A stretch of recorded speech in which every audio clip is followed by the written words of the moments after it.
Iniipon na nila dito yung ano, yan o, kable.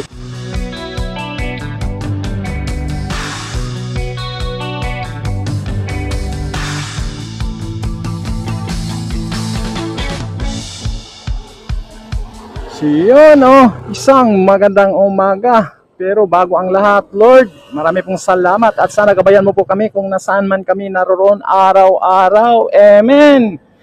At good morning, isang magandang umaga. At yun mukhang makulimlim na maaga, no? Ang aambon yata doon. At dito makikita na natin dito yung yung gantry number 1 ng CP Into na nasa parte ng Santo Tomas, yun Kita na natin dito na nabuo na nila yung dalawang span, no?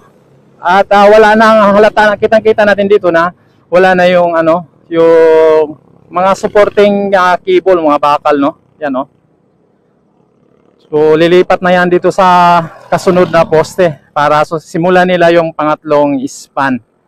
Yan. So titignan natin at dito yan nga yung mga mga box girder. At kung nakipansin nyo doon sa unang video natin, yung parte na yan mayroong nagkakaroon dyan ng parang gumuguho yung gilid, yung axis nila.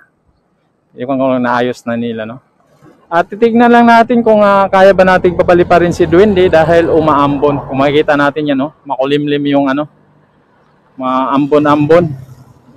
Alam mo naman, si Duwende ay takot sa tubig. Yun. So titignan natin kung makapagpalipad pa tayo para ma-update naman natin dito sa parte ng Santo Tomas. Yun,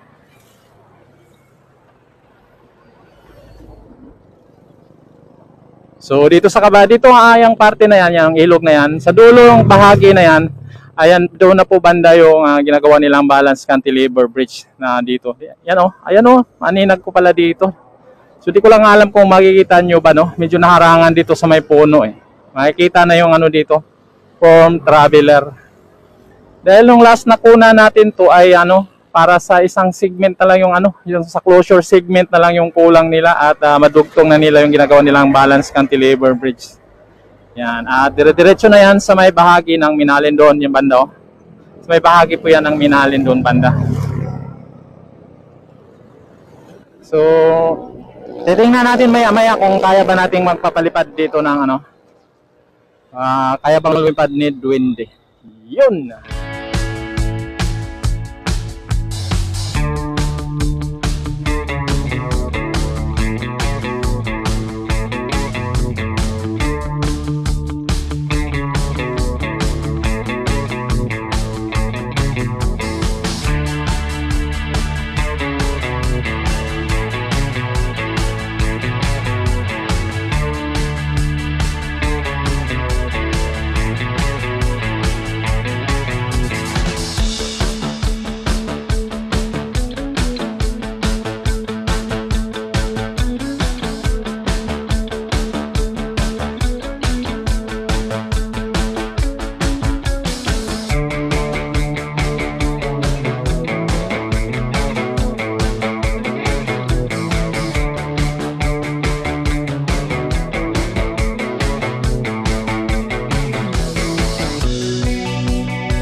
nandito na po ito sa may bahagi ng ano no, Minalin kung saan lagi natin pinuntahan no. At yung mapansin natin diyan, so wala na yung gantry number 1 nila na silhouette no. So tinanggal na nila, yan oh. Wala na, dire-diretso na yung viaduct dito. At yan. Itong ano natin dito sa harap natin no, mababa na lang yung pinakawalan na yung tubig. So yan na po yung pinaka-latest dito sa may bahagi ng Minalin kung saan sila tatawid dito sa may ano yan oh, sa may kalsada diyan. At papunta naman yan sa may bahagi ng ano Santo Tomas, yung mga palaisdaan doon. Yan, kung saan naman yung kanilang gantry number 2 na si Hiraya. Yun. So probably ang manghula na lang tayo no kung saan ito dinadala nila. Pinakamalapit nating hula dito, dinadala nila iyon sa may bahagi ng Malolos no. Dahil magmula diyan sa may bahagi ng Sulipan hanggang sa may bahagi ng Lungos sa Malolos no, kung saan nagsisimula yung kanilang gantry number 3 ay wala pa silang nailagay na viaduct. So pero may mga poste na doon no. So probably doon nila dinadala yung gantry number 1 silhouette. So hulaan lang muna natin at hindi na tayo magpapalipad dito ng ano no ni Duwende dahil yun. Kitang-kita naman na wala na yung nagtatrabaho diyan, tapos na silang nag-assemble o dugtong na itong viaduct dito no. Mula doon sa may ginagawang Apalit Station, so dire-diretso na yan dito. Yan. Dito no. At doon nga yung kanilang gantry number 2 ay ilang ano na lang din. Aabot na rin sila doon sa boundary ng CPN 1 at ng CPN 2. Yun. So yan pong pinaka-latest natin dito sa may parting ito ng Minalin.